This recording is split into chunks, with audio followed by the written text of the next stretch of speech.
नमस्कार दोस्तों, स्वागत है आपका हमारे चैनल स्टडी ऑल में। जी हाँ दोस्तों, आज का हमारा मॉडल पेपर होगा मैथ्स पेडागोजी का, जिसमें दोस्तों आपको टॉप 50 क्वेश्चन देखने को मिलेंगे, जो कि दोस्तों आपके एग्जाम एमपी टेट वर्ग 3 के लिए तैयार किए गए हैं। दोस्तों वीडियो को अंत तक जरूर देखिएगा, काफ़ी important question, top selected question और परीक्षा में पूछे गए और पूछे जाने वाले मतलब संभावित क्वेश्चन, जो कि बहुत ही इंपॉर्टेंट है दोस्तों। सभी प्रश्न को हमने इस मॉडल पेपर में शामिल किया है, जिससे कि दोस्तों ये मॉडल पेपर आपके लिए और भी ज़्यादा इंपॉर्टेंट हो जाता है। तो एक एक प्रश्न को ध्यान से पढ़िएगा दोस्तों और उत्तर याद रखिएगा, ठीक है ना। तो चलिए दोस्तों, स्टार्ट करते हैं वीडियो बिना किसी देरी के। अगर आप चैनल को पहली बार देख रहे हैं या इस चैनल पे आप अभी भी नए हैं, तो चैनल को सबसे पहले सब्सक्राइब कर लीजिए आप और बेल आइकन पर प्रेस कर लीजिए, ताकि न्यू वीडियो की अपडेट्स आपको लगातार मिलती रहे, कोई भी मॉडल पेपर आपसे मिस ना हो। और हाँ दोस्तों, वीडियो पसंद आए तो लाइक और शेयर जरूर कीजिएगा। चलिए पहला प्रश्न देख लेते हैं आज का क्या है। पूर्व दर्शित लक्ष्य जिसके लिए क्रिया की जाती है उसे क्या कहते हैं। बहुत ही अच्छा क्वेश्चन है दोस्तों। पूर्व दर्शित लक्ष्य जिसके लिए क्रिया की जाती है उसे क्या कहते हैं। विधि, युक्ति, प्रविधि या उद्देश्य। याद रखिएगा दोस्तों, उसे कहा जाता है उद्देश्य, ठीक है। पूर्व दर्शित लक्ष्य जिसके लिए क्रिया की जाती है उसे उद्देश्य कहा जाता है। तो ऑप्शन नंबर डी आपका आंसर हो जाएगा। इंपॉर्टेंट क्वेश्चन है, याद रख के जाइएगा एग्जाम में, ठीक है ना, पूछा जा सकता है आपको। चलिए आगे बढ़ते हैं। गणित सभी विज्ञानों का द्वार एवं कुंजी है, यह कथन किसका है। रोजर बेकन, हैमिल्टन ने, प्लेटो या रसेल ने। किसने दिया है यह कथन, आपको बताना है, ठीक है ना। तो दोस्तों गणित सभी विज्ञानों का कुंजी एवं द्वार है, यह कथन जो है दोस्तों रोजर बेकन द्वारा दिया गया है, ठीक है। किसका द्वारा दिया गया है, रोजर बेकन ने यह कथन दिया है कि गणित जो है वो सभी विज्ञानों का द्वार एवं कुंजी है। याद रख के जाइएगा, इंपॉर्टेंट क्वेश्चन है, एग्जाम में पूछा गया है और पूछा भी जा सकता है आपको। चलिए आगे बढ़ते हैं। गणित के अध्ययन से एक बच्चे में किस गुण का विकास होता है। आत्मविश्वास, तार्किक सोच, विश्लेषक सोच या इनमें से सभी। याद रखिएगा दोस्तों, गणित के अध्ययन से जो एक बच्चे में जिस गुण का विकास होता है ना दोस्तों, देखिए वो आत्मविश्वास का भी होता है, तार्किक सोच का भी होता है और विश्लेषक सोच का भी होता है। इन तीनों ही सोच का विकास होता है, ठीक है। इन तीनों ही गुणों का विकास होता है गणित के अध्ययन से एक बच्चे में। तो ऑप्शन नंबर डी आपका आंसर हो जाएगा। याद रखिएगा, बहुत ही अच्छा क्वेश्चन दोस्तों। इसी तरह के क्वेश्चन आपको अक्सर एग्जाम में देखने को मिलते हैं। चलिए नेक्स्ट क्वेश्चन देख लेते हैं क्या है। गणित सभ्यता और संस्कृति का दर्पण है, यह कथन किसने कहा है। ये भी दोस्तों आपको पता है कितना इंपॉर्टेंट क्वेश्चन हो सकता है आपके एग्जाम के लिए, ठीक है ना। याद रख के जाइएगा, रट के जाइएगा इसको, कि गणित सभ्यता और संस्कृति का दर्पण है। यह कथन जिसके द्वारा दिया गया है दोस्तों वो है हॉगबेन, ठीक है। हॉगबेन के द्वारा यह कथन दिया गया है कि गणित जो है वो संस्कृति और सभ्यता दोनों का दर्पण है, ठीक है। तो ऑप्शन नंबर बी आपका आंसर हो जाएगा, ठीक है। चलिए आगे बढ़ते हैं। गणित में किस विधि में हम प्रायः सूत्र तथा नियमों की सहायता लेते हैं। संश्लेषण विधि, विश्लेषण विधि, आगमन विधि या निगमन विधि, ठीक है। ये भी क्वेश्चन दोस्तों एग्जाम में रिपीट हुआ है बार बार, ठीक है। तो गणित में दोस्तों जिस विधि में हम प्रायः सूत्र और नियमों का जो सहायता लेते हैं ना दोस्तों, वो विधि कहलाती है आपकी निगमन विधि, ठीक है। निगमन विधि के अंतर्गत ही हम गणित में सूत्र तथा नियमों की सहायता लेते हैं, ठीक है। तो ऑप्शन नंबर डी याद रखिएगा, आपका आंसर हो जाएगा निगमन विधि, ठीक है। आगे बढ़ते हैं, 6 नंबर क्वेश्चन देखते हैं क्या है आपका। गणित वह भाषा है जिससे परमेश्वर ने संपूर्ण जगत या ब्रह्मांड को लिख दिया है, ठीक है। यह कथन किसका है, आपको बताना दोस्तों कि गणित वह भाषा है जिससे परमेश्वर ने संपूर्ण जगत या ब्रह्मांड को लिख दिया। यह कथन किसके द्वारा दिया गया है दोस्तों। आपको कथन से रिलेटेड क्वेश्चन गणित पेडागोजी के अंदर देखने को मिलते हैं। तो जितने भी संभावित प्रश्न थे दोस्तों कथन से रिलेटेड, हमने सभी इस मॉडल पेपर में शामिल कर दिए हैं। आपसे कोई भी कथन से रिलेटेड क्वेश्चन नहीं छूटेगा, ठीक है। आपको यहीं से आपके एग्जाम में प्रश्न देखने को मिलेंगे गणित पेडागोजी के, ठीक है। चलिए आपको बताना है कि उपरोक्त कथन जो है किसका है। गैलीलियो का, राफेल का, प्लेटो का या हैमिल्टन का, ठीक है। तो दोस्तों उपरोक्त कथन जो दिया गया है ना, वो दोस्तों गैलीलियो के द्वारा दिया गया है, ठीक है। तो ऑप्शन नंबर ए याद रखिएगा, आपका आंसर हो जाएगा गैलीलियो। आगे बढ़ते हैं। खेल विधि के जन्मदाता हैं फ्रॉबेल, डाल्टन, मॉन्टेसरी या सिगमंड फ्रायड, ठीक है। आपको बताना दोस्तों कि खेल विधि के जन्मदाता कौन माने जाते हैं। ये भी क्वेश्चन दोस्तों आपको पूछा जाता है एग्जाम में, याद रख के जाइएगा। खेल विधि के जो जन्मदाता है ना, वो दोस्तों फ्रॉबेल हैं। कौन है, फ्रॉबेल। तो ऑप्शन नंबर फर्स्ट आपका आंसर हो जाएगा, ठीक है, फ्रॉबेल।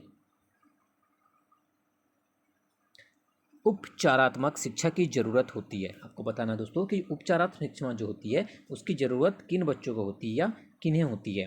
मंदबुद्धि बच्चों के लिए होती है, पिछड़े बच्चों के लिए होती है, सामान्य बच्चों के लिए होती है या इनमें से सभी के लिए होती है।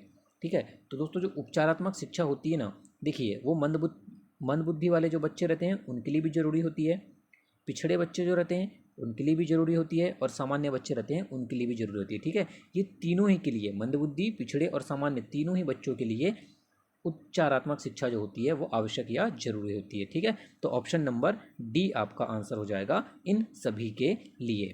ठीक है ना, याद रखिएगा। चलिए आगे बढ़ते हैं। जैकब एल मोरेनो का संबंध किस विधि से है? को बताना है कि जैकब एल मोरेनो का संबंध कौन सी विधि से है या किस विधि से है। प्रश्नोत्तर विधि, सूक्ष्म शिक्षण विधि, व्यक्ति अध्ययन विधि या समाज मिति विधि। ठीक है, तो दोस्तों जैकब एल मोरेनो का संबंध जिस विधि से है वो विधि है दोस्तों समाज मिति विधि। ठीक है, किससे संबंध है? समाज मिति विधि से संबंध है जैकब एल मोरेनो का। याद रखिएगा, ऐसे ही क्वेश्चन आपको एग्जाम में देखने को मिलते हैं। ठीक है ना, चलिए आगे बढ़ते हैं। गणित की भाषा में निम्न में से किसका प्रयोग नहीं किया जाता? गणितीय सूत्रों का, गणितीय संकेतों का, गणितीय संख्याओं का या इनमें से कोई नहीं। देखिए दोस्तों, यहाँ आपको बताना है कि गणित की भाषा में या गणित में किसका प्रयोग नहीं किया जाता है। ठीक है, देखिए दोस्तों, गणित में गणितीय सूत्रों का भी प्रयोग किया जाता है, गणितीय संकेतों का भी प्रयोग किया जाता है और गणितीय संख्याओं का, तीनों का ही प्रयोग किया जाता है। तो आपका आंसर क्या हो जाएगा दोस्तों? इनमें से कोई नहीं। ठीक है, किसका प्रयोग नहीं किया जाता है? तो इनमें से कोई नहीं आएगा क्योंकि तीनों का प्रयोग किया जाता है। ठीक है, तो ऑप्शन नंबर डी आपका आंसर हो जाएगा। ठीक है, 11 नंबर क्वेश्चन देखते हैं। गणित की तुलना धार तेज करने वाले पत्थर से की जाती है, यह कथन है। मोस्ट IMP क्वेश्चन है दोस्तों, इसको रट के जाइएगा, आपको ये भी क्वेश्चन एज इट इज़ देखने को मिलेगा। ठीक है, कि गणित की तुलना धार तेज करने वाले पत्थर से की जाती है, यह कथन किसके द्वारा दिया गया दोस्तों? ये दिया गया है हॉब्स के द्वारा। ठीक है, किसके द्वारा दिया गया दोस्तों? ये कथन हॉब्स के द्वारा दिया गया है। याद रखिएगा, बहुत ही इंपॉर्टेंट क्वेश्चन है आपके एग्जाम के लिए। आगे बढ़ते हैं। गणित विषय की पाठ्य पुस्तकें किस विधि पर आधारित होकर लिखी जाती है? संश्लेषण, प्रयोगात्मक, आगमन या प्रदर्शन। ठीक है, तो दोस्तों गणित विषय की जो पाठ्य पुस्तकें होती है ना, वो लिखी जाती है दोस्तों संश्लेषण विधि पर आधारित होकर। ठीक है, संश्लेषण विधि पर आधारित होकर गणित विषय की पाठ्य पुस्तकें लिखी जाती है। ऑप्शन नंबर ए आपका आंसर हो जाएगा। याद रखिएगा, ठीक है ना, इंपॉर्टेंट क्वेश्चन है। गणित का भौतिक संबंध कहलाएगा गुणांक, पारस्परिक, एकीक या इनमें से कोई नहीं। ठीक है, तो गणित का जो भौतिक संबंध होता है ना दोस्तों, वो क्या कहलाएगा? याद रख के जाइएगा, गणित का जो भौतिक संबंध है वो गुणांक कहलाएगा। ठीक है, ये भी क्वेश्चन एग्जाम में रिपीट हुआ है। गणित का भौतिक संबंध गुणांक कहलाएगा। याद रखिएगा, ऑप्शन नंबर ए आपका आंसर है। ठीक है, चलिए आगे बढ़ते हैं। उपचारात्मक शिक्षण की प्रक्रिया तब तक चलती रहनी चाहिए जब तक छात्रों का पिछड़ापन दूर न हो, जब तक छात्र रुचि न लें, जब तक विद्यालय में समय मिले या जब तक अन्य अध्यापक कक्षा में ना आ जाए। ठीक है, या ना आए। तो आपको बताना दोस्तों कि उपचारात्मक शिक्षण की प्रक्रिया कब तक चलती रहनी चाहिए। ठीक है, तो दोस्तों उपचारात्मक शिक्षण की जो प्रक्रिया है ना, वो तब तक चलती रहनी चाहिए जब तक कि छात्रों का पिछड़ापन जो है वो दोस्तों वो दूर ना हो जाए। ठीक है, तब तक आपकी उपचारात्मक शिक्षण की प्रक्रिया चलती रहनी चाहिए। तो याद रखिएगा, ऑप्शन नंबर ए आपका आंसर हो जाएगा। ठीक है ना। गणित की प्रारंभिक कार्य अवस्था है मानसिक कार्य, मौखिक गणित, लिखित कार्य या उक्त सभी। दोस्तों गणित की जो प्रारंभिक कार्य अवस्था होती है, ठीक है, याद रखिएगा, गणित की जो प्रारंभिक कार्य अवस्था होती है दोस्तों वो मौखिक गणित होती है। ठीक है, प्रारंभिक कार्य अवस्था मौखिक गणित होती है। ठीक है ना, तो ऑप्शन नंबर बी याद रखिएगा, आपका आंसर हो जाएगा मौखिक गणित। ठीक है, चलिए आगे बढ़ते हैं। क्वेश्चन नंबर 16 देख लेते हैं क्या है।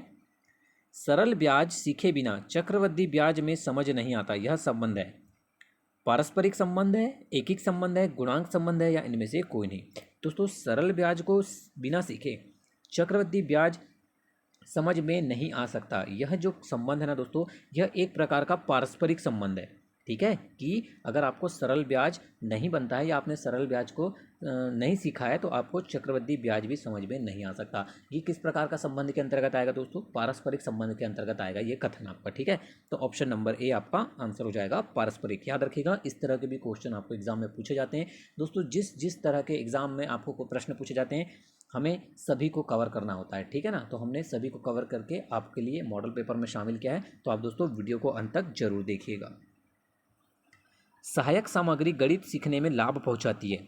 विषय वस्तु को रोचक बनाकर, विषय वस्तु को मनोरंजक बनाकर, कक्षा में अनुशासन बनाकर या उपयुक्त सभी ढंग से। तो दोस्तों सहायक सामग्रियां जो होती है ना, गणित सीखने में लाभ पहुंचाती है किस किस तरह से देखिए, विषय वस्तु को रोचक भी बनाती है जो सहायक सामग्री होती है। ठीक है ना, विषय वस्तु को मनोरंजक भी बनाती है और कक्षा में अनुशासन बनाकर भी, ठीक है, सहायक सामग्री जो होती है गणित सीखने में लाभ पहुंचाती है। तो ऑप्शन नंबर डी आपका आंसर हो जाएगा, उपयुक्त सभी ढंग से जो सहायक सामग्री है वो गणित को सीखने में लाभ पहुंचाती है। ठीक है ना,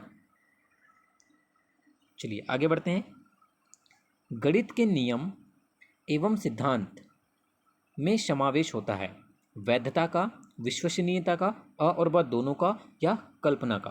ठीक है ना, ये भी बहुत ही अच्छा क्वेश्चन दोस्तों, एग्जाम में पहले भी पूछा गया है ये क्वेश्चन। गणित के नियम एवं सिद्धांत में जो समावेश होता है ना दोस्तों, याद रखिएगा वो वैधता का होता है। ठीक है, किसका होता है? वैधता का समावेश होता है गणित के नियम एवं सिद्धांत में। ऑप्शन नंबर ए याद रख के जाइएगा एग्जाम में।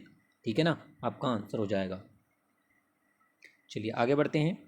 जिस विधि द्वारा गणित शिक्षण में स्थायित्व मिलता है वो कौन सी विधि आपको बताना है? आगमन विधि, निगमन विधि, विश्लेषण विधि या संश्लेषण विधि।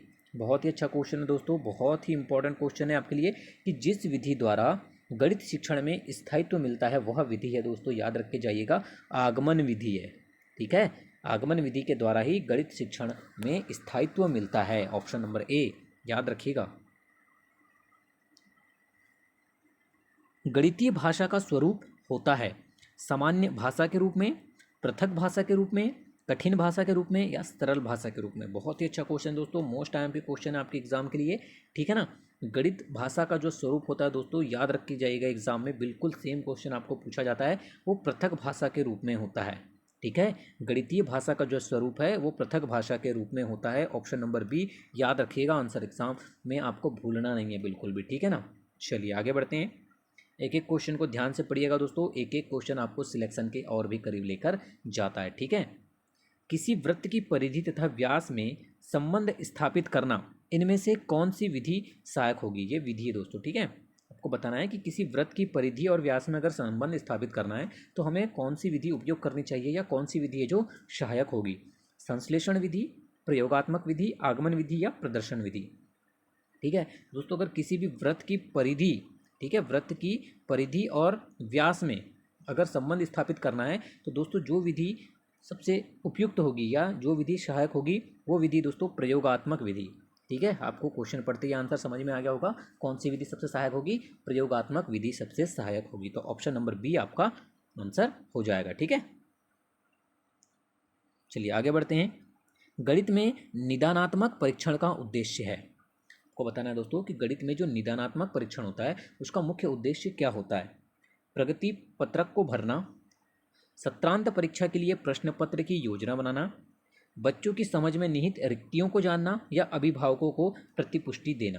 ठीक है दोस्तों, आपको क्वेश्चन पढ़ते ही थोड़ा समझ में आ गया होगा इसका आंसर क्या हो सकता है। गणित में जो निदानात्मक परीक्षण होता है दोस्तों, इसका जो सबसे मुख्य उद्देश्य होता है बच्चों की समझ में निहित रिक्तियों को जानना। ठीक है, यही गणित में निदानात्मक परीक्षण का उद्देश्य होता है, याद रखिएगा। ऑप्शन नंबर सी आपका आंसर हो जाएगा। ठीक है, चलिए आगे बढ़ते हैं। सामान्य से विशिष्ट का सिद्धांत निम्न में से किस में प्रयोग होता है? लगभग हर एग्जाम में पूछा जाता है दोस्तों ये क्वेश्चन, हर एग्जाम में, कोई एग्जाम ऐसी नहीं होती जिसमें ये क्वेश्चन पूछा ना जाए। ठीक है, सामान्य से विशिष्ट का सिद्धांत निम्न में से किस विधि में प्रयोग होता है? आगमन विधि, निगमन विधि, संश्लेषण विधि या विश्लेषण विधि। रट के जाइएगा दोस्तों, सामान्य से विशिष्ट जो है वो निगमन विधि में प्रयोग होता है। ठीक है, सामान्य से विशिष्ट का जो सिद्धांत है वो निगमन विधि में प्रयोग होता है। ऑप्शन नंबर बी याद रखिएगा, आपका आंसर हो जाएगा। ठीक है ना,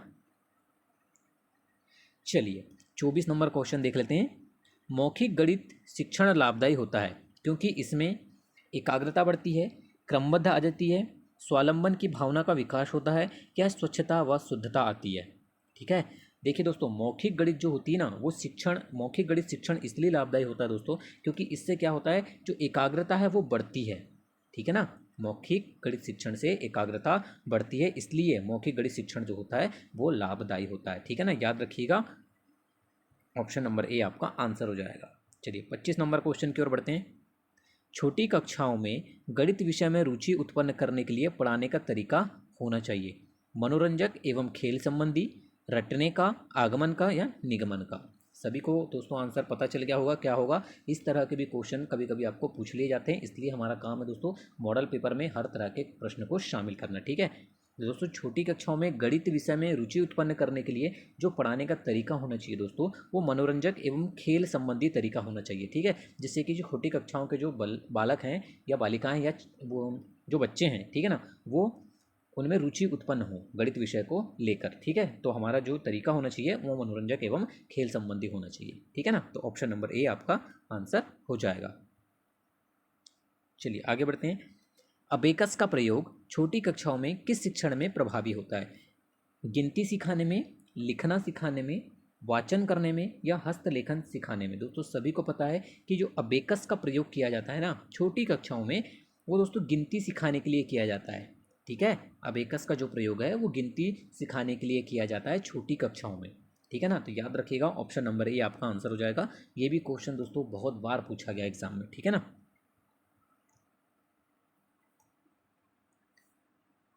गणित के अध्ययन से एक बच्चे में किस गुण का विकास होता है, आत्मविश्वास, तार्किक सोच, विश्लेषिक सोच या ये सभी।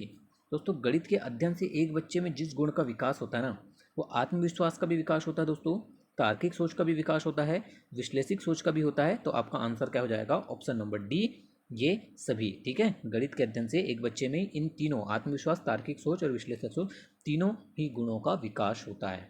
ठीक है ना, चलिए आगे बढ़ते हैं। जो विद्यार्थी ज्यामिति नहीं समझ सकते वे इस विद्यालय में नहीं आ सकते, यह कथन किसका है, अरस्तु, हर्बर्ट, प्लेटो या हैमिल्टन। ठीक है, आपको बताना है दोस्तों कि यह कथन किसके द्वारा दिया गया है कि जो विद्यार्थी ज्यामिति नहीं समझ सकते वे इस विद्यालय में नहीं आ सकते। यह कथन दिया गया है दोस्तों, याद रखिएगा, प्लेटो के द्वारा। ठीक है, प्लेटो के द्वारा यह कथन दिया गया है, याद रखिएगा। प्राथमिक स्तर पर गणित का क्या महत्व है, सांस्कृतिक, सामाजिक, धार्मिक या मानसिक। ठीक है, अब आपको बताना दोस्तों कि प्राथमिक स्तर पर जो गणित का जो महत्व होता है ना दोस्तों, वो मानसिक होता है। ठीक है ना, ऑप्शन नंबर यहाँ बी है दोस्तों और ये डी है। ठीक है ना, तो आपका आंसर क्या हो जाएगा, ऑप्शन नंबर डी। ठीक है, मानसिक होता है, तो ऑप्शन नंबर डी आपका आंसर हो जाएगा। चलिए आगे बढ़ते हैं। उपलब्धि परीक्षण व नैदानिक परीक्षण में अंतर है, ये भी दोस्तों मोस्ट आईएमपी क्वेश्चन के अंदर आता है। ठीक है, बहुत ही अच्छा क्वेश्चन है, हर बार एग्जाम में रिपीट होता है ये, कि उपलब्धि परीक्षण और नैदानिक परीक्षण में जो अंतर होता है दोस्तों, वो किस चीज़ का होता है। आपको बताना है, उद्देश्यों का होता है, प्रकृति का होता है, कठिनाई स्तर का होता है या कोई नहीं। याद रख के जाइएगा दोस्तों, सेम क्वेश्चन आपको एग्जाम में पूछा जाता है, 1 नंबर आपको आराम से मिल सकता है। उपलब्धि परीक्षण एवं नैदानिक परीक्षण में जो अंतर होता है दोस्तों, मुख्य अंतर वो उद्देश्यों का होता है। ठीक है, किसका अंतर होता है, उद्देश्यों का अंतर होता है। ठीक है, तो याद रखिएगा, ऑप्शन नंबर ए आपका आंसर हो जाएगा। ठीक है,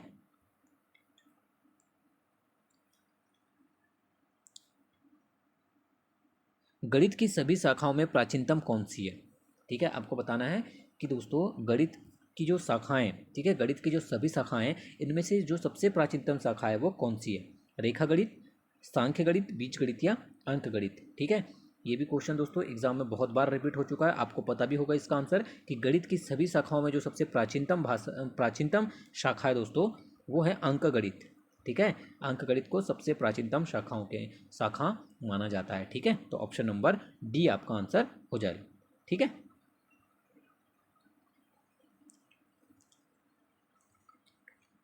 रेखा गणित में प्रायोगिक स्तर पर प्रयुक्त होने वाली शिक्षण विधि है। अब आपको बताना दोस्तों कि रेखा गणित में प्रायोगिक स्तर पर जो शिक्षण विधि है वो कौन सी विधि है जो प्रयुक्त होती है, प्रदर्शन विधि, आगमन विधि, निगमन विधि या उपरोक्त सभी। ठीक है। तो याद रख के जाइएगा दोस्तों, रेखा गणित में प्रायोगिक स्तर पर प्रयुक्त होने वाली जो शिक्षण विधि होती है दोस्तों, वो प्रदर्शन विधि होती है। कौन सी विधि होती है? प्रदर्शन विधि होती है, जो रेखा गणित में प्रायोगिक स्तर पर प्रयुक्त होती है। ठीक है। गणित विषय की विशेषता है तर्कपूर्णता, परिणामों की निश्चितता, शुद्धता या सभी। ठीक है दोस्तों, गणित विषय की जो विशेषता के अंतर्गत आएगा वो तर्कपूर्णता भी आएगा, परिणामों की निश्चितता भी आएगा और शुद्धता, तीनों ही गुण इसके अंतर्गत आते हैं।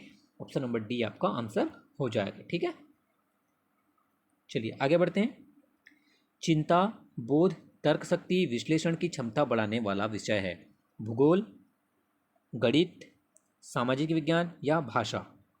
ठीक है, चिंता, बोध, तर्क शक्ति और विश्लेषण की जो क्षमता है दोस्तों, ये सब बढ़ाने वाला जो विषय है वो हमारा है गणित विषय। ठीक है, तो ऑप्शन नंबर बी आपका आंसर हो जाएगा गणित। ठीक है। जियो बोर्ड किसके शिक्षण का एक प्रभावी साधन है? आधारभूत ज्यामितीय अवधारणाओं जैसे किरणें, रेखाएं और कोण, ज्यामितीय आकृतियों और उनकी विशेषताएं, द्विमा और त्रिविमा आकृतियों में अंतर करना या सममिति की अवधारणाएं।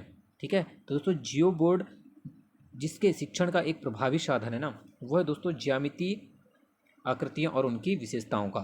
ठीक है, तो ऑप्शन नंबर बी आपका आंसर हो जाएगा, ज्यामितीय आकृतियां और उनकी विशेषताएं।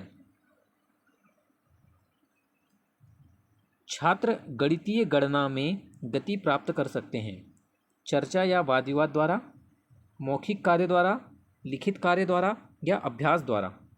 ठीक है, तो दोस्तों छात्र गणितीय गणना में गति किस प्रकार प्राप्त कर सकते हैं दोस्तों, सभी को पता है, वो है आपका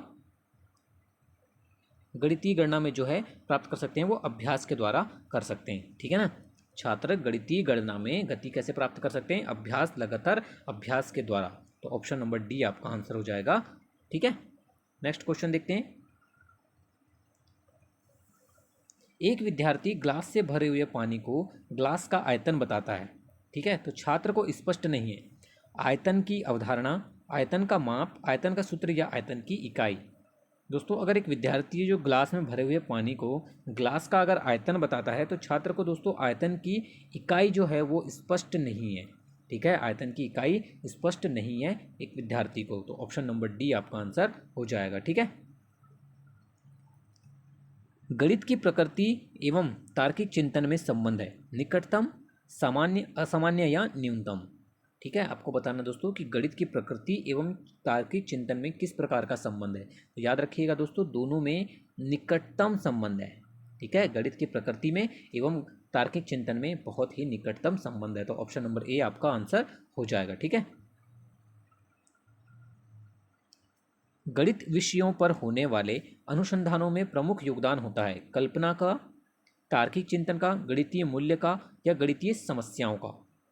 ठीक है दोस्तों, आपको बताना है कि गणित विषयों पर होने वाले अनुसंधानों में जो प्रमुख योगदान होता है ना, वो दोस्तों तार्किक चिंतन का होता है। ठीक है, किसका होता है? तार्किक चिंतन का प्रमुख योगदान होता है, तो ऑप्शन नंबर बी याद रखिएगा आपका आंसर हो जाएगा। किस विषय में अमूर्त ज्ञान को मूर्त रूप प्रदान किया जाता है? गणित, भूगोल, इतिहास या हिंदी। ठीक है, आपको बताना है कि वह कौन सा विषय है जिसमें अमूर्त ज्ञान को मूर्त रूप दिया जाता है, तो वो विषय है दोस्तों आपका गणित। ठीक है, आपका आंसर हो जाएगा ऑप्शन नंबर ए, गणित विषय में अमूर्त ज्ञान को मूर्त रूप प्रदान किया जाता है।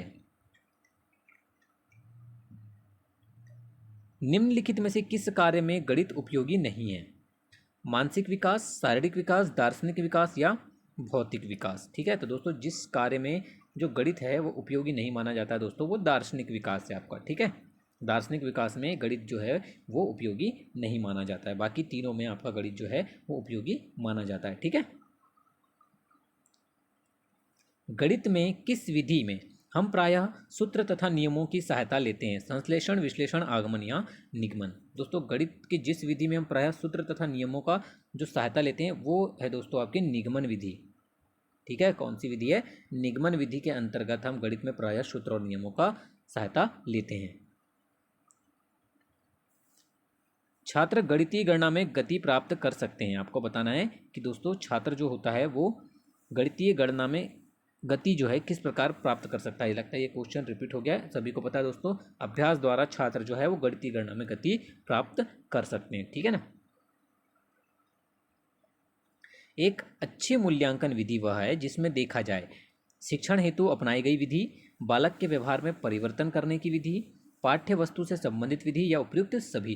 दोस्तों एक अच्छी मूल्यांकन विधि वह विधि होती है दोस्तों जिसमें देखा जाए कि बालक के व्यवहार में परिवर्तन करने की विधि, ठीक है। बालक के व्यवहार में परिवर्तन करने की जो विधि है वही एक अच्छी मूल्यांकन विधि होती है, ठीक है। तो ऑप्शन नंबर बी आपका आंसर हो जाएगा, ठीक है ना। याद रखिएगा, कई बार इसमें दोस्तों लोग उपयुक्त सभी में लगाकर आ जाते हैं।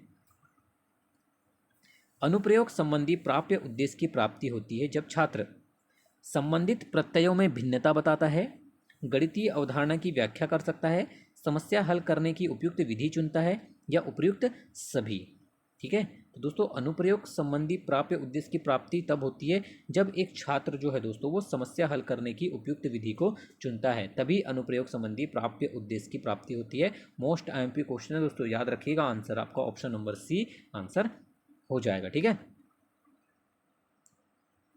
गणित के मानसिक सिद्धांत के जन्मदाता हैं आर्यभट्ट, न्यूटन, प्लेटो या सीवी रमन, ठीक है। दोस्तों गणित के जो मानसिक सिद्धांत के जन्मदाता माने जाते हैं वह दोस्तों प्लेटो, ठीक है। कौन माने जाते हैं? प्लेटो को गणित के मानसिक सिद्धांत का जन्मदाता माना जाता है। ऑप्शन नंबर सी याद रखिएगा, एग्जाम में पूछा जाने वाला क्वेश्चन है, ठीक है। खोज विधि का प्रतिपादन किसके द्वारा किया गया? प्रोफेसर आर्मस्ट्रॉन्ग, किलपैट्रिक, ड्यूबी या स्किनर, ठीक है। तो दोस्तों खोज विधि का जो प्रतिपादन किया गया था ना वो दोस्तों किया गया था प्रोफेसर आर्मस्ट्रॉन्ग के द्वारा। तो ऑप्शन नंबर ए आपका आंसर हो जाएगा आर्मस्ट्रॉन्ग, ठीक है ना। रेखा गणित में कौन से आयाम को प्रमुख स्थान दिया जाता है? आकार, विस्तार, स्थिति या उपयुक्त सभी को। तो दोस्तों रेखा गणित में सभी को पता है कि कौन कौन से आयाम है जिन्हें प्रमुख स्थान दिया जाता है। आकार को भी दिया जाता है, विस्तार को भी दिया जाता है और स्थिति को, तीनों को ही प्रमुख स्थान दिया जाता है, ठीक है। तो ऑप्शन नंबर डी आपका आंसर हो जाएगा उपयुक्त सभी। चलिए आगे बढ़ते हैं। गणित विषय का संबंध सबसे अधिक किससे होता है? नागरिक शास्त्र, भूगोल, विज्ञान या समाजशास्त्र, ठीक है। तो दोस्तों सभी को पता है कि गणित विषय का जो संबंध जो होता है वो सबसे अधिक दोस्तों विज्ञान के साथ होता है, ठीक है। किसके साथ होता है? गणित विषय का सबसे अधिक संबंध विज्ञान के साथ होता है। याद रखिएगा, ये भी क्वेश्चन एग्जाम में बहुत बार पूछा गया है। इजी क्वेश्चन है पर इंपॉर्टेंट क्वेश्चन है। चलिए आज का लास्ट क्वेश्चन देख लेते हैं। वह उद्देश्य जो शिक्षक गणित पढ़ाने के बाद कक्षा में ही प्राप्त कर लेता है उसे क्या कहा जाता है? सांस्कृतिक उद्देश्य, सामाजिक उद्देश्य, पारिवारिक उद्देश्य या शिक्षण उद्देश्य, ठीक है। दोस्तों वह उद्देश्य जो शिक्षक गणित पढ़ाने के बाद कक्षा में ही प्राप्त कर लेता है उस उद्देश्य को कहा जाता है दोस्तों, ये सीक्वेंस थोड़ा गलत हो गया, ये ए बी सी और ये डी है, ठीक है। खाली आपको आंसर याद रखना है, शिक्षण उद्देश्य कहा जाता है। तो ऑप्शन नंबर डी आपका आंसर हो जाएगा शिक्षण उद्देश्य, ठीक है। तो ऑप्शन नंबर डी याद रखिएगा। वीडियो को अंत तक देखने के लिए धन्यवाद दोस्तों। वीडियो अगर पसंद आए तो लाइक और शेयर जरूर कीजिएगा और दोस्तों इसी तरह की लगातार वीडियो पाने के लिए हमारे चैनल को सब्सक्राइब जरूर कीजिएगा।